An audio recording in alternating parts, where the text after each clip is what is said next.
Assalamu alaikum students. Now our next topic is orbital velocity of satellite. As this is the Earth of radius r up to this very point, so and around this very Earth at a height of from the surface of Earth at a height of h, we're going to have a satellite which is going to move with a velocity of what? V0. That is the orbital velocity. What is the orbital velocity? It is the velocity required to put a satellite into its orbit around the Earth. The velocity required to put a satellite into its orbit around the Earth is called as orbital velocity. So we are going to find an equation for this very orbital velocity. For that very purpose, we consider a satellite of mass m. This is a satellite of mass m moving around the Earth at an orbit of r plus h, where r is the radius of Earth and h is the height from the surface of Earth up to the orbit. And let we are going to say in its particular orbit, the orbit in which the satellite moves, that is the velocity v0, and that's called as the orbital velocity. Now you might be aware the centripetal force. There is a force of gravitation between this very Earth and this very satellite, and that very force of gravitation provides the necessary centripetal force. That provides the force for satellite to move around the Earth. As all planets are revolving around the sun, that's only because of the gravitational force. So I will say here, so in order to calculate the equation for v naught for orbital velocity, I will say here the gravitational force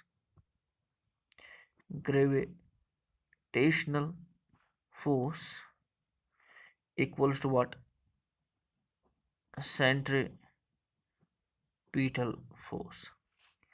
Now the gravitational force between Earth of mass m and satellite of mass m separated by distance r plus h is given by, that is, g m m over r plus h times whole square equals to the centripetal force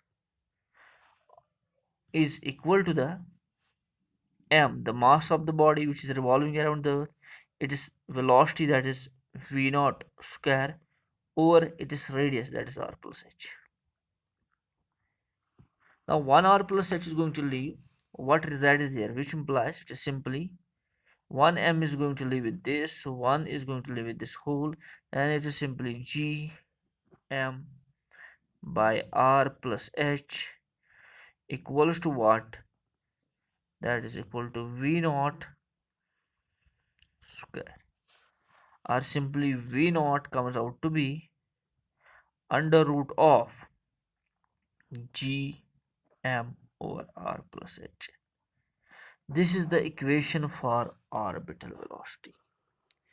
Now we can use here also this very equation, as we know that g equals to what? Gm over r square. We have read out this equation earlier. Then we are having here gm equals to gr square. So instead of this very gm, we will use this. So v naught equals to under root of what? Gm, that is simply g r square over r plus h.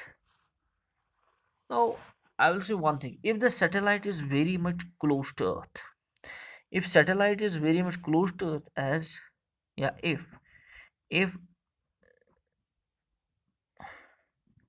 satellite is close to Earth, then what happens? Then r plus h is nearly equal to r. So if instead of this term we will simply r, then our equation v naught becomes as, what is v naught equal to? V naught will equal to under root of, this will be gr square over r plus h, that is simply r. One r is going to leave, which implies v naught, the orbital velocity, is equal to root of gr. Before this very topic, we have already read about what? We have read about escape velocity. That escape velocity is 2gr. 2gr. But here the orbital velocity comes out to be what? G times r. So if we'll institute the value of g as well as r, what will we get? V naught comes out to be 7.92 kilometer per second. But it is for that very planet, that very satellite which is very much close to the surface of Earth. Now, this is the equation which we are gonna find out, which is valid to the orbital velocity. Tomorrow will be with another lecture regarding the time period and height of satellite. What should be the time period, and what should be the height at which this very satellite has to be above the surface of uh, around the surface of Earth. Yeah, at what height? So this is all for today. Tomorrow will be another lecture. Till then, Allah Hafiz.